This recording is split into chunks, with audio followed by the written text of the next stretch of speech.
Hello everyone, welcome back to Revolutions of Industrialization. Today we're going to look at the Industrial Revolution in Latin America in the 19th century. Okay, beyond Europe and North America, only Japan underwent major industrialization in the 19th century. Elsewhere, only modest experiments were conducted in industry. It did not transform societies, and non-industrialized societies still felt the impact of European and North American developments. And after independence in Latin America, there was this struggle for independence took a long time and was very destructive. The 4 viceroyalties of Spanish America became 18 separate countries. International wars hindered development of these new nations. Mexico lost vast territories to the United States in 1846 through 1848. And Paraguay was devastated by war for 6 years, 1864 to 1870. So these turbulent international domestic politics really impacted Latin America. So after achieving independence, the Spanish colonies in the Americas and formerly Portuguese Brazil descended into a series of international wars and regional rebellions. Bolivar's dream of South American unity completely failed. Domestic policies were characterized by bitter disputes between conservatives and progressive forces. And that means political life was highly unstable. The conservatives tried to maintain the old status quo, while liberals attacked the church, sought some social reforms, and preferred federalism to a centralized government system. And often, military strongmen or caudillos gained power, and the states ran through multiple constitutions. The caudillos, these military leaders, came to power amidst the politically chaotic times of Latin America and often ruled in an authoritarian manner. Latin American society was dominated by white Creole males, and the vast majority of a mixed-race Indian and African people were impoverished and repressed. There's also the caste war of the Yucatan. Caste is in C-A-S-T-E, which means, casta, Portuguese, class, different classes. This war, caste war of the Yucatan, 1847 and 1901, is one of the few revolts of the oppressed indigenous population. This prolonged civil war was an effort by the Mayan people to get rid of European and mixed-race settlers. So independence brought little fundamental change to social life within Latin America. Slavery was abolished, though not until the late 1880s in Brazil and Cuba. Most legal distinctions between racial categories were abolished, and the Creole whites remained overwhelmingly in control of the productive economic resources. And the military and a small middle class allowed social mobility, but for very few. And the vast majority were impoverished. Only rarely did active rebellions actually occur. Okay, facing the world economy. So the second half of the 19th century, there was some greater stability and integration into a world economy. Rapid growth of Latin American exports happened for industrializing countries. They exported food products and raw materials. They imported textiles, machinery, tools, weapons, even luxury goods. And there was major investment of European and U.S. capital into Latin America. So while Latin America did not exactly industrialize like the other countries of Western Europe and the United States and Russia and Japan, changes to the global transportation and communication systems brought Latin America into a closer economic relationship with those other industrializing states. We see exports to the industrializing world. So Latin America exported various metals such as silver from Mexico, tin from Bolivia, copper from Chile to the north. Other nations produced food products such as beef from Argentina, coffee from Brazil and Guatemala, and even bananas from various Central American states. And the Amazon basin produced rubber, and Peru sent bird guano used as fertilizer to the industrial world. And here are, okay, so we have these imports and exports like I was just talking about. And they imported industrial goods. In return, Europe and the United States sold various industrial goods to Latin American consumers. So, and the capital investments from the North stimulated growth in railways and mines, but also led to foreign control of key sectors of the economy, thus reducing regional sovereignty. And I think this is an excellent map that gives you a nice visual on the exports, what Latin American countries produced and sent to other countries. And here's the foreign investment in U.S.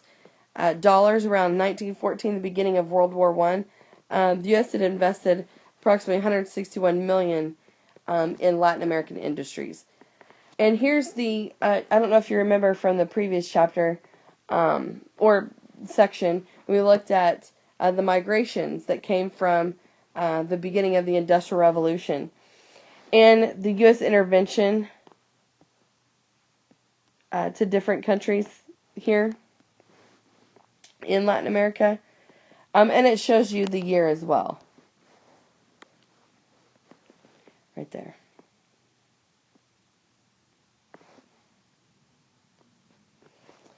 Okay. So, is Latin America becoming like Europe? That's an interesting question. There's rapid population increase, rapid urbanization. They actively sought European immigrants to help the population grow. Few people benefited from the export boom. So it's how like Europe is it? Upper class landowners did very well. The middle class grew some, while more than 90% of the population was still the lower class and still impoverished. So it's like a Eurocentric elite within Latin America. They looked to Europe and desired to emulate European populations in their own societies. And the economic growth that led to rapid industrialization and the creation of new modern cities, such as Buenos Aires. But the solicitation of European immigrants, in order to make their population more white, Latin American societies actually suffered. The governments encouraged immigration from Europe with a variety of promises to poor Western Europeans and Southern Europeans and others. And that meant few actually saw that economic benefits from those exports. There was little that trickled down from the export boom. And we see the growth of unions and strikes that provoked repression as the unions grew and engaged in strikes, they were met with brutal repression. So the industrial workers made up a modest segment of the lower class. And like I said, they attempted unions and strikes and trying to make things better and improve their conditions, but they were harshly repressed. And most of the poor remained rural. Only in Mexico did the conditions provoke a nationwide revolution. So let's look at this illustration here. It's a beautiful picture, and I think it really depicts a lot. It shows women in a rocky campsite next to a derailed locomotive, right? Men seem to be gathering in the background, and several other women are busy preparing a fire for the camp and seem to keep watch, right, in the distance. And the women are wearing Mexican hats and native blankets, and they're holding rifles. So that's our description of this scene. What roles did women play in the Mexican Revolution? According to this magazine cover, women were the backbone of revolutionary fighters. They provided the food, they nursed the wounded, washed the clothes, and even at times served in combat. So why did the artist include the derailed locomotive? What's the purpose behind that? Well, the Mexican Revolution pitted the poor landless peasants against an authoritarian regime that drove industrial development and railroad infrastructure with utter disregard for the population. So the derailed locomotive stands for the derailed regime of Porfirio Diaz.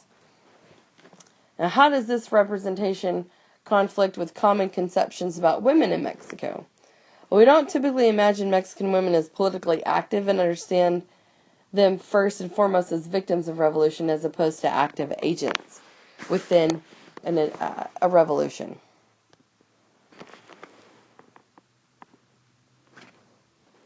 So again, only in Mexico did the conditions lead to a nationwide revolution, and it led to the overthrow of dictator Porfirio Diaz, who was in power from 1876 to 1911. There were major bloody conflicts that lasted for 10 years, from 1910 to 1920, and huge peasant armies and this completely transformed Mexico. Socially, culturally, politically, it completely transformed the country. And the export boom did not exactly lead to a cause of a thorough industrial revolution. There was a little internal market for manufactured goods within Mexico. The rich landowners and cattlemen had little incentive to invest in manufacturing, and that was where most of the money lie in Mexico, landowners and the cattlemen. And the government supported free trade, so cheaper and higher quality foreign goods were available than could be made at home. And that economically, that made more sense.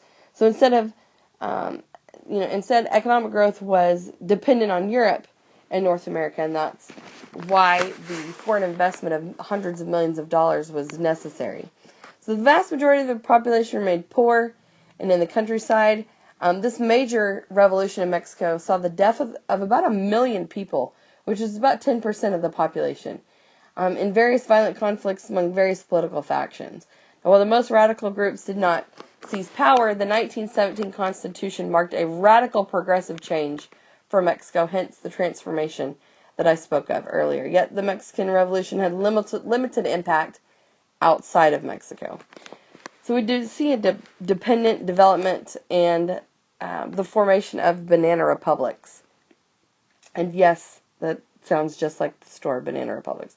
Latin America's economic growth was not was not independent but dependent form of development that relied on the exporting raw materials to Europe and the United States and importing the manufactured goods and capital into their countries. And this led to key sectors of the economy being controlled by foreign concerns, such as United Fruit in Central America. And some considered this a form of colonialism or economic colonialism, economic imperialism, if you will. And American intervention happened to protect its economic and political interests within the region. The United States intervened with its military in Cuba and Haiti and the Dominican Republic, Nicaragua, and even Mexico. And it initially controlled the Panama Canal and even Puerto Rico. And that concludes our chapter about revolutions of industrialization.